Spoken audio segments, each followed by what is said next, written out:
Assalamualaikum warahmatullahi wabarakatuh. Berjumpa lagi bersama kami kelompok 8. Di sini kami akan membahas mengenai linguistik umum sintaksis. Sintaksis merupakan bagian dari konsep dasar bahasa dan sastra Indonesia SD.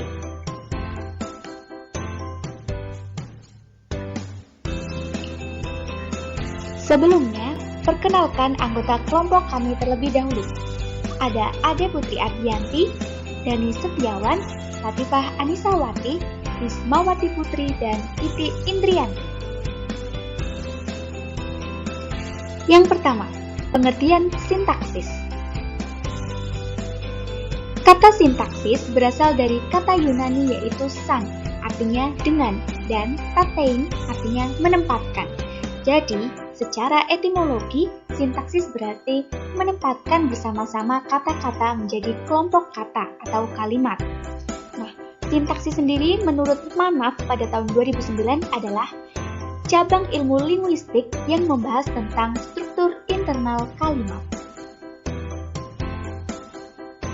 Adapun wilayah kajian sintaksis, yaitu frasa.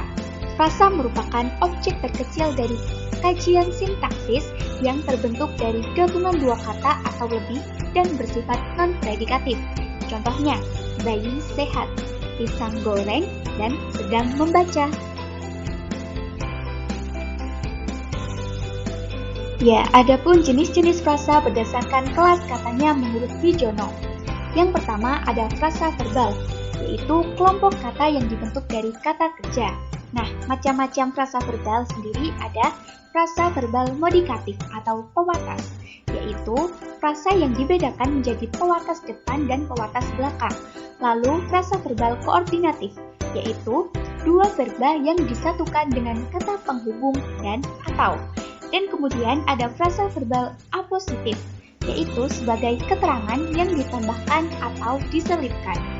Kemudian yang kedua ada frasa adjektifal, yaitu kelompok kata yang dibentuk dari kata sifat atau keadaan sebagai inti dengan menambahkan kata lain yang berfungsi menerangkan seperti agak, lebih, dan kurang.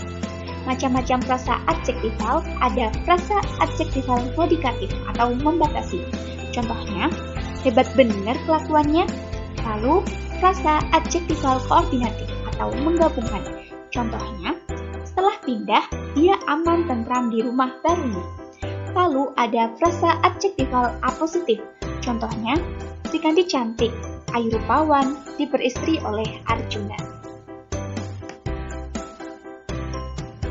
Adapun jenis frasa yang ketiga adalah frasa nominal, yaitu kelompok kata benda yang dibentuk dengan memperluas sebuah kata benda. Jenis dari frasa nominal sendiri ada frasa nominal modikatif atau mewatasi. Contohnya, rumah mungil, bulan purnama. Yang kedua ada frasa nominal koordinatif atau tidak saling menerangkan.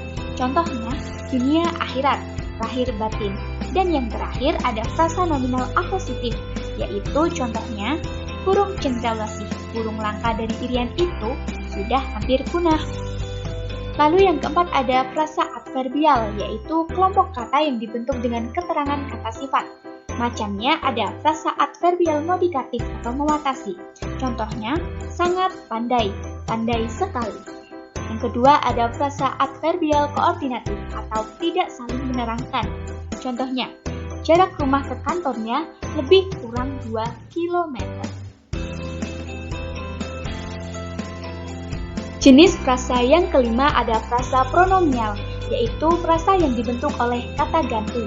Frasa pronomial modikatif contohnya, kami semua dimarahi guru karena meribut. Frasa pronomial koordinatif contohnya, aku dan kau suka denganku. Frasa pronomial apositif contohnya, kami, bangsa Indonesia, menyatakan perang terhadap korupsi. Yang keenam, frasa numeralia, yaitu kelompok kata yang dibentuk oleh kata bilangan.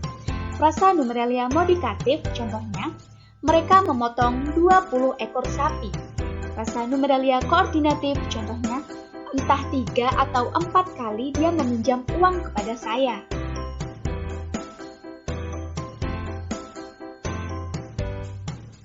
Jenis frasa yang ketujuh ada frasa interrogativa koordinatif. yaitu frasa yang berintikan pada kata tanya. Contoh, jawaban apa dan siapa merupakan ciri subjek kalimat.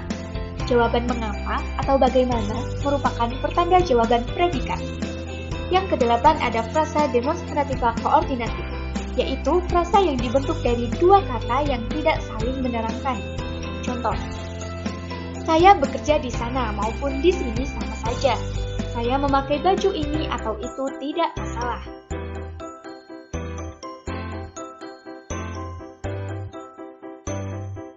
Jenis frasa yang kesembilan ada frasa proporsional koordinatif, yaitu frasa yang dibentuk dari kata depan atau tidak saling menerangkan. Contoh, perjalanan kami dari dan ke Bandung memerlukan waktu 6 jam. Koperasi dari, oleh, dan untuk anggota.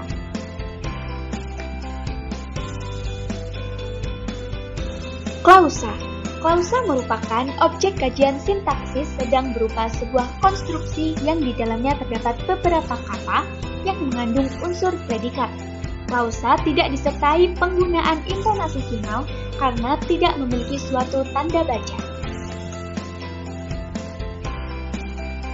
Adapun macam-macam klausa, yang pertama ada klausa kalimat majemuk setara, yaitu dalam kalimat majemuk setara atau koordinatif, setiap klausa memiliki kedudukan yang sama, yang tidak saling menerangkan. Contohnya, Rima membaca koran dan adiknya bermain catur, di mana Rima membaca koran merupakan klausa 1 dan adiknya bermain catur merupakan klausa 2. Yang kedua ada klausa kalimat majemuk bertingkat, dibangun dari klausa yang saling menerangkan klausa lainnya. Contohnya, orang itu pindah ke Jakarta setelah suaminya bekerja di Bank Indonesia. Orang itu pindah ke Jakarta berperan sebagai kalimat utama atau induk kalimat. Kemudian, suaminya bekerja di Bank Indonesia berperan sebagai klausa sematan atau anak kalimat. Macam klausa yang ketiga ada klausa gabungan kalimat setara dan kalimat majemuk. Klausa jenis ini terdiri dari 3 klausa atau lebih yang biasanya terdiri dari sebuah klausa utama dan 2 klausa sematan. Contohnya, dia pindah ke Jakarta setelah ayahnya meninggal dan ibunya menikah lagi. Penjelasannya, dia pindah ke Jakarta berperan sebagai klausa utama. Setelah ayahnya meninggal merupakan klausa sematan dan ibunya menikah lagi, juga merupakan klausa sematan. Kalimat. Kalimat sendiri merupakan objek kajian sintaksis terbesar yang tersusun dari satu klausa atau lebih yang sekurang-kurangnya memuat satu subjek dan predikat. Diawali dengan huruf kapital dan diakhiri dengan lambang intonasi final atau tanda baca berupa titik, tanda tanya, atau tanda seru. Adapun ciri-ciri kalimat yang pertama, diawali huruf kapital dan diakhiri tanda baca seperti titik, tanda tanya, atau tanda seru. 2. Minimal terdiri dari satu subjek dan satu predikat. 3. Predikat transitif disertai objek, sedangkan predikat intransitif disertai pelengkap. 4. Mengandung pikiran yang utuh. 5. Mengandung urutan logis yang disusun dalam satuan menurut fungsinya. 6. Mengandung satuan makna, ide, atau pesan yang jelas. 7. Dalam paragraf, kalimat-kalimat disusun dalam satuan pikiran yang saling berhubungan. 8. Dalam bahasa lisan diawali dengan kesenyapan dan diakhiri dengan kesenyapan juga.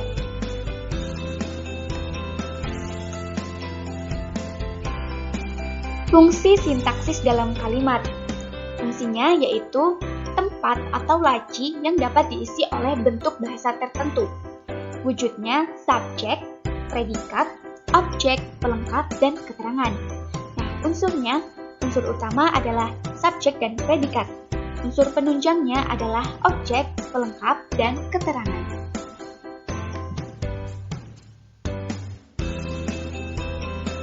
Subjek. Fungsi subjek yakni menjadi unsur pokok dalam sebuah kalimat yang akan dijelaskan oleh predikat. Ciri-cirinya, jawaban apa atau siapa, dapat didahului kata bahwa, berupa kata atau frasa benda, nominal, dapat disertai kata ini dan itu, dapat disertai pewatas yang, tidak didahului preposisi, tidak diingkarkan dengan kata tidak, tetapi dapat diingkarkan dengan kata bukan. Contohnya, hubungan subjek dan predikat. Adik bermain. Adik sebagai subjek dan bermain sebagai predikat. Ibu memasak. Ibu sebagai subjek dan memasak sebagai predikat.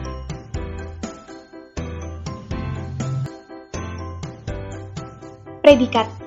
Unsur yang membicarakan atau menjelaskan pokok kalimat atau subjek.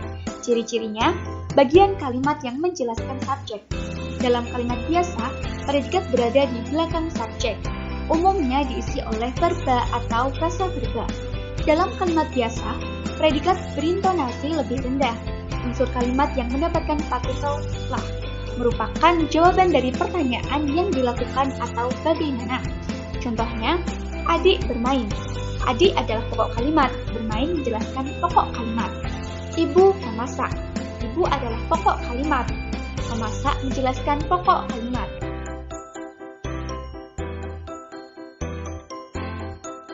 Objek. Objek merupakan unsur kalimat yang kehadirannya dituntut oleh verba transitif pengisi predikat dalam kalimat aktif. Ciri-cirinya berupa nomina atau frasa nominal, berada langsung di belakang predikat atau yang diisi oleh verba transitif, dapat diganti enklitiknya u dan mu, serta objek dapat menggantikan kedudukan subjek ketika kalimat aktif transitif dipasifkan. Contohnya, ayah membaca koran. Koran di sini berfungsi sebagai objek. Ibu menyuapi adik. Adik memakai tas baru. Ani membaca buku dan buku dibaca Ani.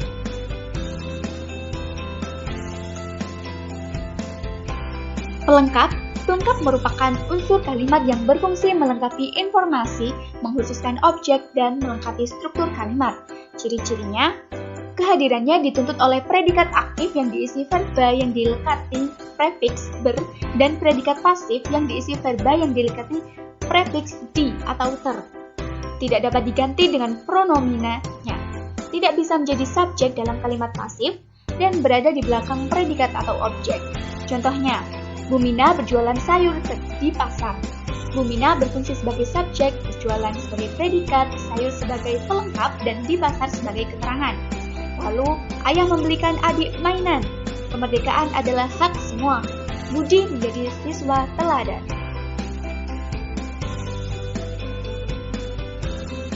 Lalu ada keterangan, yaitu unsur kalimat yang memberikan keterangan kepada seluruh kalimat.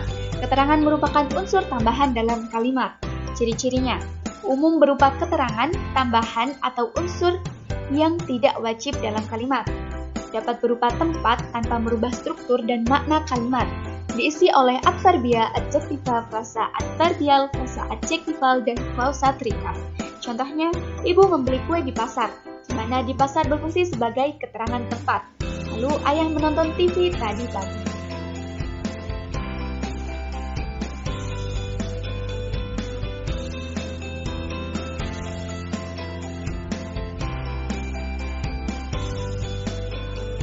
Adapun jenis-jenis keterangan, yang pertama ada keterangan tempat, seperti ayah pulang dari kantor.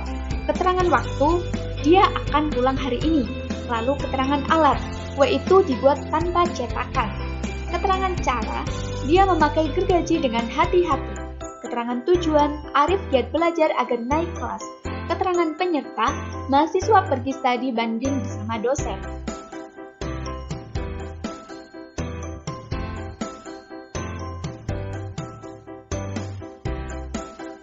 Adapun jenis-jenis keterangan yang lainnya adalah keterangan perbandingan. Dia gelisah seperti cacing kepanasan. Keterangan sebab, sebagian besar rumah rusak karena gempa.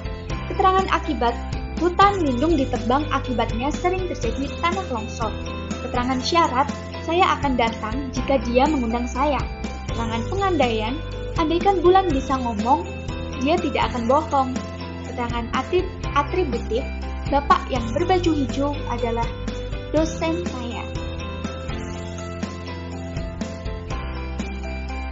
Baik, sekian pembahasan video sintaksis dari kelompok kami. Semoga bermanfaat bagi semuanya dan bisa menambah insight baru. Sekian, wassalamualaikum warahmatullahi wabarakatuh.